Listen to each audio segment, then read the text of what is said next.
toutes et à tous. Donc, à la demande de certains étudiants, je vais remettre en ligne donc des vidéos sur le cours que je vous ai envoyé. Bon, ce qui sera sûrement utile, hein, puisque on passe par des passages très comptables. Donc, bon, il risque d'y avoir un certain nombre de vidéos que je vais envoyer là à partir d'aujourd'hui. On va essayer de rattraper le retard, hein, parce que je vous ai envoyé pas mal de cours. Alors, je ne savais plus trop par où reprendre. Du coup, j'ai décidé de recommencer à partir d'ici. Donc, petit 2, l'écriture d'un virement bancaire et les notions de créance et de dette. D'accord? Alors, vous, dans le plan, ça équivaut à un grand B du grand 1 de ce chapitre 2. Ok? C'est à partir de ce moment-là que ça commence à être voilà, avec des comptes en T, comme on les appelle, hein, puisqu'ils ont une forme de T. Et la sous-partie précédente, c'était plutôt les fonctions d'une banque, hein, les fonctions traditionnelles d'une banque, qui est assez rédigée. Donc je me suis permis de ne pas revenir dessus. Je pense que vous pouvez comprendre rien qu'à la lecture. Donc ce que je vais faire comme d'habitude, c'est que je vais lire grosso modo ce que j'ai rédigé et je vais faire des commentaires à côté. D'accord? Donc il faut écouter toute la vidéo pour pouvoir avoir des précisions, hein. Je vais pas juste lire ce que j'ai écrit, sinon effectivement ça sert à rien. Voilà, je vais faire des commentaires quand ça me paraît pertinent. Voilà. Donc, on attaque.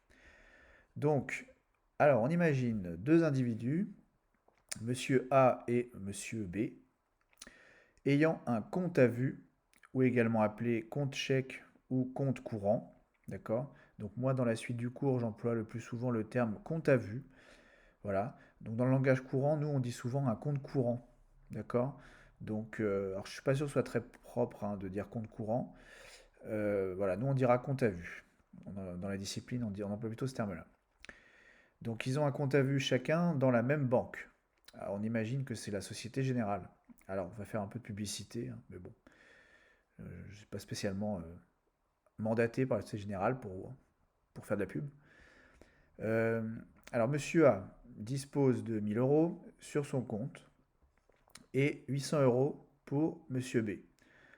Leurs comptes prennent donc la forme suivante. Donc on a le compte de Monsieur A, donc c'est un compte en T. Et alors attention, hein, peut-être que je fais une précision plus tard, mais c'est ce qu'on appelle un compte de flux, hein, le compte courant. C'est un compte où on va enregistrer ce qui rentre et ce qui sort. C'est pas un compte de stock. Le compte de stock, c'est ce qu'on va voir après, c'est un bilan par exemple, un bilan comptable. C'est ce qu'on appelle un compte de stock, c'est-à-dire qu'on regarde à un moment donné du temps qu'est-ce qu'on a qui est à nous, qu'est-ce qu'on a comme dette qu'on n'a pas encore remboursée. Voilà, on fait un bilan, c'est le cas de le dire, hein, un état des lieux de ce qu'on a, ce qu'on possède vraiment et de ce qu'on doit encore à un certain nombre de personnes. Alors que pour le compte courant ou le compte à vue, c'est un compte donc de flux où on fait que enregistrer l'historique des flux monétaires rentrant et sortant du compte. D'accord? Euh, alors, comme je ne sais plus trop où est-ce que je le dis, peut-être que je vais me répéter. Quand il y a marqué débit, alors la colonne débit est toujours à gauche hein, dans le compte en T. Dans la colonne débit, on enregistre ici toutes les sommes d'argent qui vont sortir du compte de Monsieur A, en l'occurrence. Ok? On est d'accord? N'importe quelle valeur que j'inscris ici, ça veut dire que c'est une somme qui a quitté le compte. D'où le mot débit. On dit débité. Quelqu'un qui parle beaucoup, on dit qu'il a un fort débit de parole. C'est-à-dire, il parle beaucoup. Donc, ça a beaucoup de choses qui sortent de sa bouche. Donc là, ici, c'est de l'argent qu'on enregistre comme sortant. Le crédit, c'est la colonne de droite, hein, toujours. Et là, on va enregistrer les flux monétaires rentrants. D'accord? À chaque fois qu'une valeur s'inscrit ici, ça veut dire que c'est une somme d'argent qui est rentrée sur le compte de Monsieur A. Pour Monsieur B, c'est la même chose, n'est-ce pas? Hein, on a débit, crédit. Et alors attention, pour chaque compte également, nous avons ce que l'on appelle un solde. Le solde, c'est combien il reste sur le compte. Une fois qu'on a fait toutes ces opérations, qu'on a fait le calcul de ce qui est rentré en termes monétaires et de ce qui est ressorti, on regarde le solde. Si le solde est positif, c'est-à-dire que crédit, c'est-à-dire ce qui rentre, moins débit, c'est-à-dire moins ce qui sort, si c'est supérieur à zéro, c'est-à-dire qu'on a un solde positif, également appelé solde créditeur, ça veut dire qu'il reste des sous sur le compte du client. Entre ce qui est rentré et ce qui est sorti, au final, il en reste encore. Donc le solde est dit positif ou créditeur. C'est ce qu'on préfère, d'accord? Ce qu'on aime moins, c'est quand le solde notamment est négatif. Ça veut dire qu'on a fait, on a fait le calcul hein, de tout ce qui est rentré crédit et de tout ce qui est ressorti. Et là, on trouve quelque chose de négatif. Ça veut dire que le solde est négatif et qu'on a un solde débiteur. Alors ça, quand vous êtes client dans une banque et que votre solde est débiteur, c'est pas bon pour vous parce que vous vous avez un déficit. La banque vous a prêté en fait de l'argent pour le montant qui est en négatif. C'est pour ça d'ailleurs que à intervalles réguliers, vous avez des pénalités financières qu'on appelle des agios, hein, qui sont en fait des sortes de taux d'intérêt qu'on va vous prélever comme ça ponctuellement pour un peu vous punir hein, du fait d'être dans le négatif. Bon, en fait, c'est pour vous rembourser la banque parce qu'elle vous rend un service. Elle vous a prêté l'argent que vous avez dépensé et que vous n'aviez pas, puisque vous êtes en négatif. Si vous êtes à moins 500, bah, vous avez dépensé plus que ce que vous aviez. Et la banque vous a permis de faire ça parce qu'elle vous a prêté quelque part en fait 500 euros. Donc au nom de ce prêt, vous avez des agios. Alors la banque, ça lui va bien, hein, elle gagne de l'argent comme ça fait partie de son bénéfice.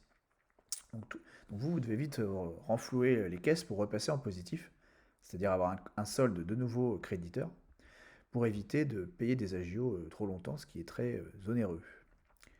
Alors on continue. Hop. Monsieur A décide de faire un virement à Monsieur B d'un montant de 300 euros pour son anniversaire. Très gentil, hein, un beau cadeau. Comme 300 euros vont sortir du compte de Monsieur A, on enregistre ces 300 euros dans la colonne. Dans la colonne quoi? Eh bien dans la colonne débit, puisqu'on a dit que dès que l'argent sort, le montant doit s'inscrire dans la colonne débit. C'est ce qu'on a fait ici. Hop. Donc ça veut dire que 300 euros sortent du compte euh, de Monsieur A. Dans le même temps, il y a 300 euros qui vont rentrer dans le compte de Monsieur B. C'est le but de la manœuvre. C'est pour lui faire son cadeau, on lui envoie quelque part 300 euros. On lui fait un virement de 300.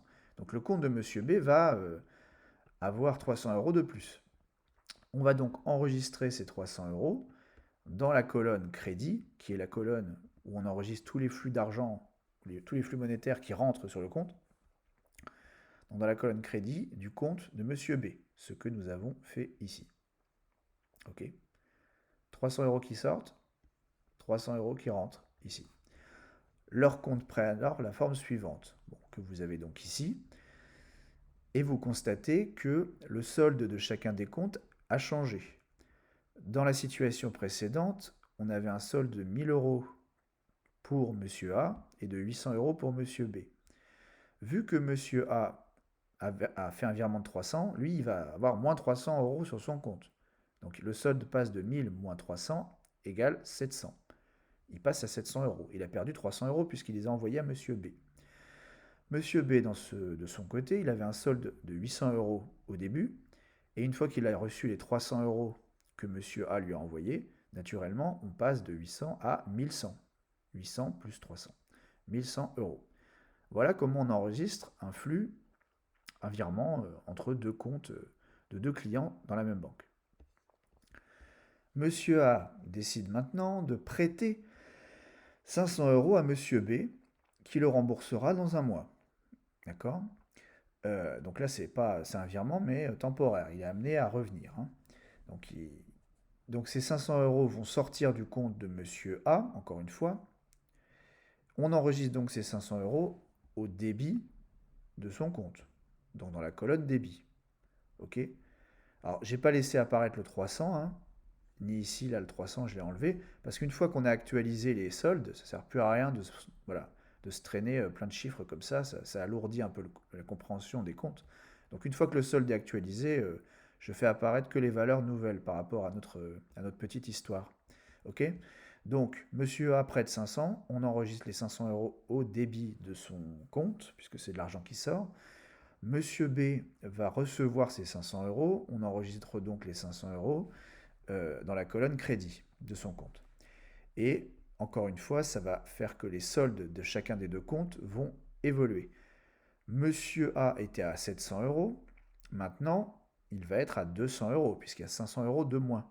700 euros moins 500 égale 200. Monsieur B, il était à 1100 euros. Il va recevoir 500 euros supplémentaires de la part de Monsieur A. Donc on a 1100 plus 500 égale 1600. Voilà les nouveaux soldes de chacun des comptes suite au prêt de 500 euros de la part de Monsieur A au bénéfice de Monsieur B. Alors on continue. Comme Monsieur A ne fait que prêter ses 500 euros à Monsieur B, on peut considérer que cette somme lui appartient toujours. Même s'il ne peut pas en disposer dans l'immédiat, il doit attendre un mois avant d'être remboursé. De même, Monsieur B dispose de ses 500 euros comme il le souhaite, mais cette somme ne lui appartient pas vraiment, dans la mesure où il devra la rembourser dans un mois. On dira que Monsieur A possède une créance de 500 euros sur Monsieur B, et que Monsieur B a une dette de 500 euros envers Monsieur A. Monsieur B est donc le débiteur de Monsieur A, et Monsieur A est le créancier de Monsieur B. Alors, ça c'est vraiment un passage très important, très très important. Parce qu'il faut que vous compreniez que quand on fait un peu de comptabilité, on raisonne comme si le temps n'existait pas. Monsieur A, ces 500 euros, il ne les a plus, hein, puisqu'on a bien actualisé le solde de son compte. Ils ont disparu, ces 500 euros. Et Monsieur B, il les a bien récupérés. Ça, c'est sûr et certain. Il y en a un qui a 500 euros de moins et l'autre qui a 500 euros de plus.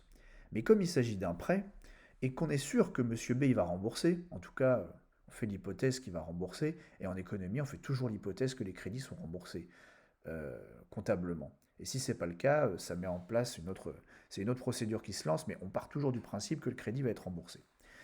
Donc d'une certaine façon, les 500 euros, ils sont toujours là. Ils sont toujours là, c'est juste qu'ils sont temporairement partis chez Monsieur B. Donc en comptabilité, ce qu'on fait, c'est qu'on imagine que Monsieur A, il a toujours ses 500 euros. Mais on va appeler ça autrement. Ça va pas être de l'argent qu'il a sur son compte comme sur un... Enfin, c'est pas comme si c'était de l'argent qu'il avait sur son compte, mais c'est de l'argent qu'il va potentiellement récupérer très bientôt. Donc on appelle ça une créance. Quand vous avez quelqu'un qui vous doit de l'argent vous l'avez pas, mais comme vous êtes quasiment sûr de le récupérer, c'est comme si vous l'aviez déjà.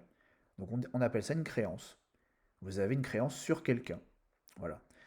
Et de la même façon, l'autre personne, elle a 500 euros de plus, hein, Monsieur B, mais bon, il ne faut pas non plus qu'elle s'endorme dessus, puisqu'elle va devoir les rembourser. Alors ce ne sera pas les mêmes 500 euros, ce n'est pas le même billet ou le même virement électronique, naturellement.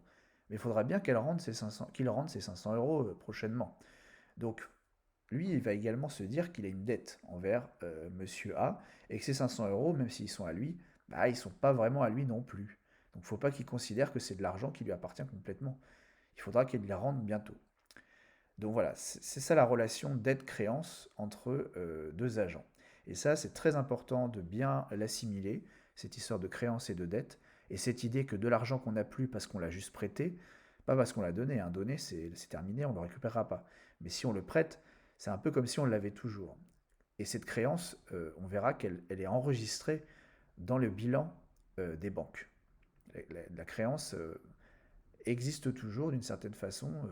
C'est une valeur qui va quand même être comptabilisée dans les bilans. Et voilà, c'est important que vous ayez compris d'où ça vient. Bon, je vais faire pause tout de suite. Je ne sais pas combien de temps j'ai parlé. On reprend tout de suite après avec le petit 3 sur le processus de création monétaire. A tout de suite.